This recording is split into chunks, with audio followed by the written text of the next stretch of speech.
But the reason you weren't at home before curfew is because you got in a wreck. Yes, ma'am. Because you were driving drunk. Yes, ma'am. So it's also fair to say, don't you think, that you weren't at home for curfew because it was your own fault because you had a wreck and you were driving drunk? Good morning. Are you Herbert Riley? Yeah. And will your client waive the formal reading of the motion? Here we are. Mr. Riley, in clause number 23, DCCR 0262, I have a motion to revoke your community supervision. Shows that you were placed on probation June 11th of 2024 for evading arrest or detention with the use of a vehicle, third-degree felony. That was an 8-year term in prison that was probated for 8 years. Is that correct? Yes. The motion alleges that you violated your probation. Count 1 alleges that you committed the offense of driving while intoxicated, a Class B misdemeanor, on March 31st of 2026 here in Jefferson County, Texas. Is that true or not true? Yes. True or not true? True. Thank you. Count 2 alleges that you violated the condition of your probation to avoid injurious or vicious habits and that you tested positive for alcohol March 19th of 2026. Is that true or not true? True. Count 3 alleges that you violated the condition of your probation to conduct yourself in a courteous and professional manner at all times. And it states that you were belligerent and combative, refusing to comply with the directions when you were arrested by the Port Arthur Police Department on March 31st of 2026. And is that true or not true? I'm sorry. True. Count 4 alleges that you failed to provide verification of performing the community service hours as required. Is that true or not true? I didn't know about that. He said he didn't know I about it. didn't. You didn't know you had community service hours. I don't believe that for a second, but I'll put Yes, not ma'am. true on it. Probation goes over that your very first meeting. It's in your paperwork, but Yes, ma'am. obviously you have community service. You know that now.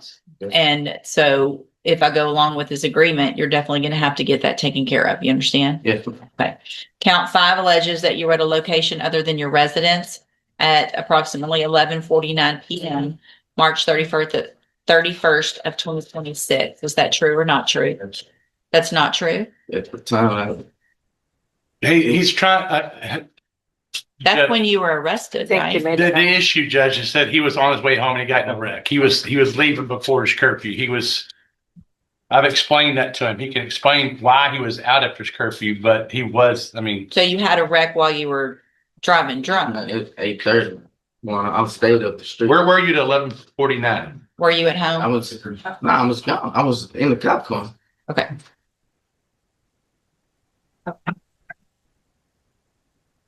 But the reason you weren't at home before curfew is because you got in a wreck Yes, ma'am. because you were driving drunk. Yes, ma'am. So it's also fair to say, don't you think, that you weren't at home for curfew because it was your own fault because you had a wreck Yes, and you were driving Yes. drunk? Okay. So is that true or not true that you were out past curfew?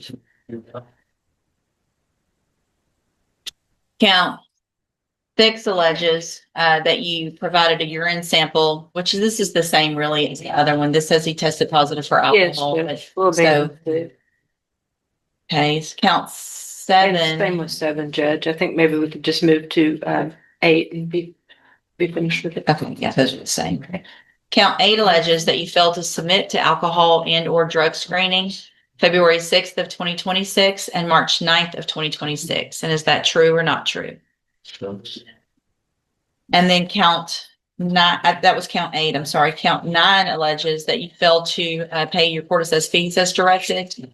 As of April 2nd of 2026, you were $685 behind. Is that true? Yes, true. Okay. Did you enter your pleas of true to counts 1, 2, 3, 5, 8, and 9 freely and voluntarily? And did you plead true to those because they're actually true? So this agreement says Safe P from the beginning. Am I to assume that Right. he's already been through Safe P? I think if the court would allow, Ms. Cole has some things to add about that and a little bit about his attitude for the court to maybe help us get off on the right track if you follow this agreement. I did also inquire with Port Arthur Police Department yesterday about that new offense. It has not yet been submitted. If the court does follow this agreement, I will ask that they submit it this week so that he can enter a plea to it because I'd like it for the conviction. For sure. How are you, ma'am? Good, how are you? Would you please raise your right hand? Do you swear or affirm the testimony you're going to give in this hearing will be the truth, the whole truth, and nothing but the truth? Yes, sir. Thank you. Mr. Wiley did complete the entire safety continuum. So he went from the unit placement to the residential aftercare to the 9-month outpatient aftercare. Right when I was getting ready to transfer him to another caseload, he had the incident with drinking and driving. I went and saw him at the jail, and the problem that we've had is his willingness to take accountability. So giving him another opportunity to go through the program from the beginning, hopefully he'll learn some accountability. If not, he's going to keep repeating the same circle. You understand what she's saying? Yes, ma'am. Which is kind of what I heard a little bit today. Just trying to take some responsibility, but not full responsibility.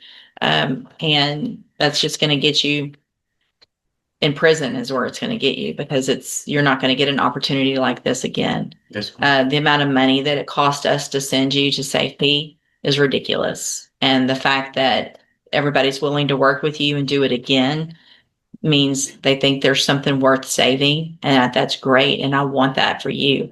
But it's going to take you accepting responsibility for everything in your life and making complete change. Yes. Is that what you want to do? Yes, ma'am. All right. State tenders number 1. No objection. It's admitted in the evidence that Mr. Riley is not competent. No, Your Honor.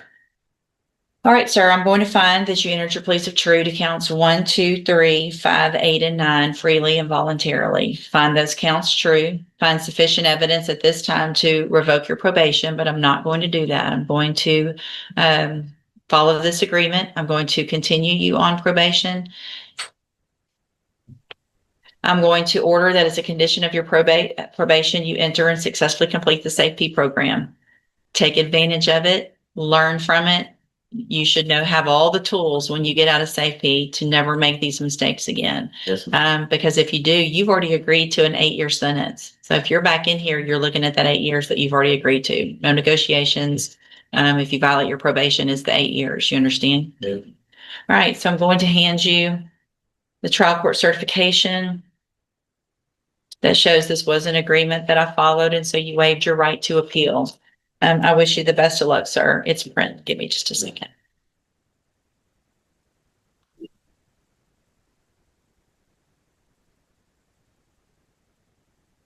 And then as soon as that other case is filed, you'll have to take care of that, because you won't be able to leave to go to safety until that takes place. So they'll get you over to misdemeanor court on a jail day as soon as that's filed. Okay. Thank you, Judge. Thank you.